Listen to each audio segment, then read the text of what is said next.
Buitoni Macaroni, makers of starch-reduced elbow macaroni, famous marinara sauce, and pure-grated Parmesan cheese, presents Joe DiMaggio's Dugout, starring the Yankee Clipper himself, Joe DiMaggio.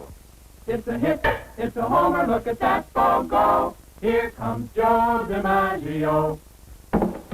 Hi, glad to see you in the dugout. Hope you told your friends about our weekly meetings. Just like I promised, we've got more big league action for you today.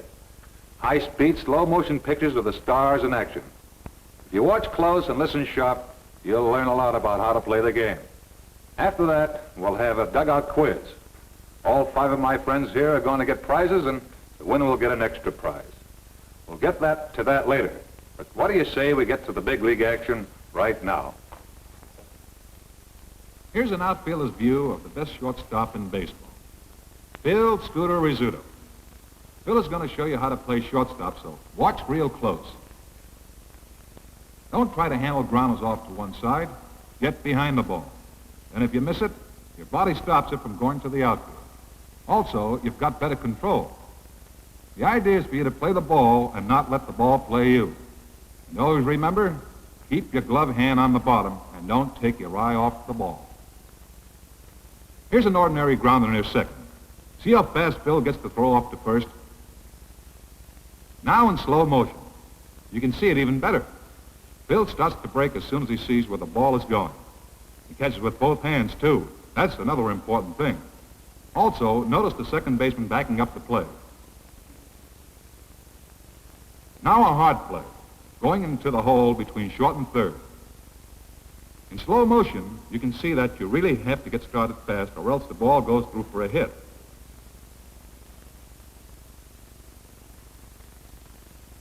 And you've got to straighten up for that long throw like Phil is doing. Now for pop flies. Don't run backwards to catch them. Turn around and run for them, and holler for the ball good and loud. And everyone knows you're going to take it. There won't be any collision.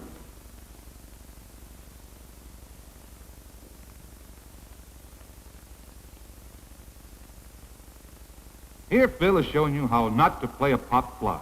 Don't look into the sun.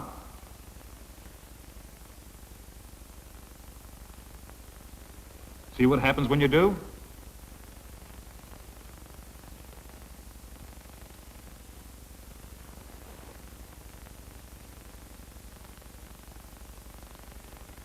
Use your glove to shade your eyes and stay with the ball all the way. When you catch it, squeeze onto it.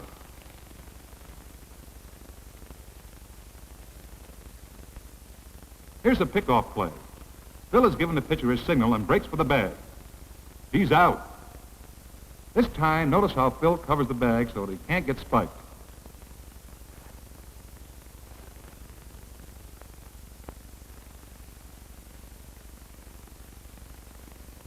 And also, watch how Phil's glove blocks the base so the runner's got to slide right into it. That's the way to do it. So long, Phil. Be seeing you soon with another lesson. We'll have our dugout quiz in a moment. But first, let's hear from Bud Palmer. Yes, quiz time now. I've got some baseball questions here, and we'll go right down the line with the answers. A right answer counts as a hit, and of course, a wrong answer is an out. Best batting average at the end of the quiz wins the United States Defense Bond. Ready, kids? Let's go. And the first question to you, Dave. When a batter hits for the cycle, what does it mean? Home run. Well, that's part of it. Single. That's right. Double. Triple. That's correct. Single, double, triple, and a home run. You hit one yourself. And now, Ann, what Major League park has the shortest left field fence? I think that's the Polo Grounds. The Polo Grounds, that's right.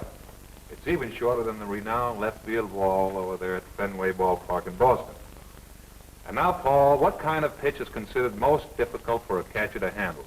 Fastball, a slider, knuckleball, or a screwball? It's a tough one, isn't it? Screwball? No, I'm sorry, Paul, but a knuckleball. Even the pitcher doesn't know which way it'll break. Now, I got one for you, Gary. Give 2 other nicknames for Babe Ruth. 2 nicknames for Babe Ruth. Can you think any at all? Well, I'll give you a couple. He has more than 2. The Sultan of Swat, the Bambino, and the King of Swat, and a few others. And believe me, he can hit like all of them put together. And now, Steve, approximately how far is the plate from second base? 120 feet, 127 feet, or 129 feet? 127 feet. 127 feet is correct. And to be exact, 127 feet and 3 3/8 inches. Sometimes I wished that they had that ball 3/8 of an inches bigger. All right, Dave, you're up again. What is the longest major league game on record? Cincinnati Reds. Do you recall how many innings that was? 16. No, I'm sorry, Dave, but it was 26 innings, and a game, I asked if you knew how many innings it was, because that game was between Brooklyn and Boston. And the starting pitchers, by the way, lasted all the way. And what is the second baseman's job in the case of an extra base hit to right center field? Can you tell me what he does? He receives the throw of the outfield and relay to Well, that's close enough, and I think I'll have to give you a correct answer on that. He generally goes out to take the relay to help throw the ball into wherever the play might be. And Paul, what is the correct scoring on a ball that bounces off the shortstop's shoulder and into the third baseman's glove on the fly? Is it an error, an assist, or an unassisted out by the third baseman?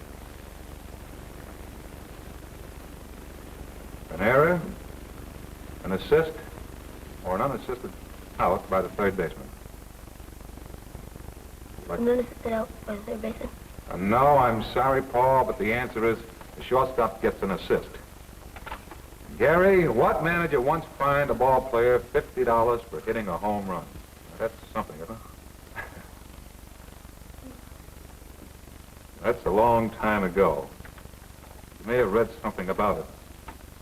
Well, that is a tough one, Gary, and the answer is John McGraw fined Moose McCormick for not bunting as ordered. That's pretty good, though. You don't have to bunt and hit one out of the ballpark, isn't it?